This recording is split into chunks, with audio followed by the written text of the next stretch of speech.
इधर गाजा शहर से सामने आए ड्रोन वीडियो में चारों तरफ केवल और केवल बर्बादी और तबाही का मंजर दिखाई दिया है।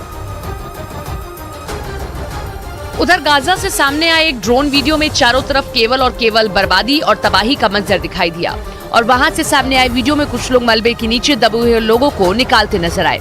7 अक्टूबर को हमास के द्वारा इजराइल पर किए गए हमले के बाद इजराइल लगातार गाजा पर अटैक कर रहा है, जिसमें अब तक 3,500 लोगों की मौत हो चुकी है और हजारों लोग घायल बताए जा रहे हैं। ईरान की ये धमकी तब सच साबित हो गई जब लेबनान की सीमा पर इजराइल और हिजबुल्लाह के बीच जंग शुरू हो गई। इजराइल ने हिजबुल्लाह के 5 लड़ाकों को ढेर करने का दावा किया।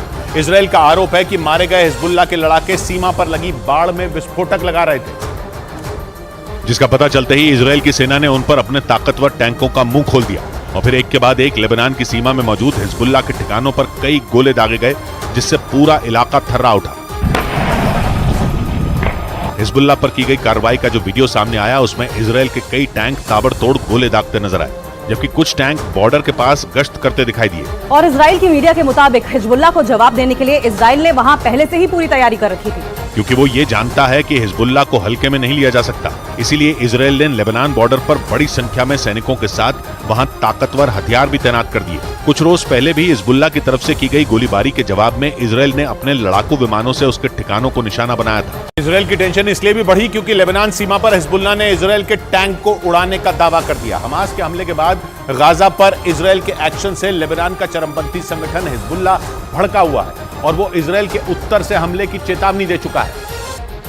और इसी वजह से इजराइल पर गाजा के बाद उत्तरी छोर से हिजबुल्लाह के हमले का भी खतरा मंडराने लगा। इस बीच हिजबुल्लाह ने दावा किया कि उसने लेबनान की सीमा पर एक इजरायली टैंक को निशाना बनाया। उसने दावा किया कि सीधे हमले में उसने इजराइल के उस टैंक को तबाह कर दिया, जिसमें उस पर सवार इजरायली सैनिकों की भी मौत हो गई। 2006 के बाद हिजबुल्लाह और इजराइल की सेना के बीच एक बार फिर तनातनी बढ़ गई है। हमास के हमले के बाद गाजा पर इजराइल की सेना ताबड़तोड़ हमले कर रही है, जिसका चरमपंथी संगठन हिजबुल्लाह विरोध कर रहा है और हमले न रोकने पर इजराइल को अंजाम भुगतने की धमकी दे चुका है, जिसके बाद से लेबनान की सीमा पर तनाव बढ़ गया। इधर गाजा में अस्पताल पर हुए हमले के बाद इजराइल के खिलाफ लगातार प्रदर्शन हो रहे हैं। कई जगहों पर प्रदर्शनकारियों को काबू करने के लिए लाठीचार्ज का सहारा लेना पड़ा है। गाजा में अस्पताल पर हमले के विरोध में लेबनान में दूतावास पर पथराव हुआ। लेबनान में सैकड़ों प्रदर्शनकारियों ने राजधानी बेरूत में अमेरिकी दूतावास पर धावा बोल दिया। इन प्रदर्शनकारियों के हाथों में फिलिस्तीन के झंडे थे। ये प्रदर्शन तब हुआ जब अमेरिकी राष्ट्रपति जो बाइडेन इजराइल के दौरे पर थे।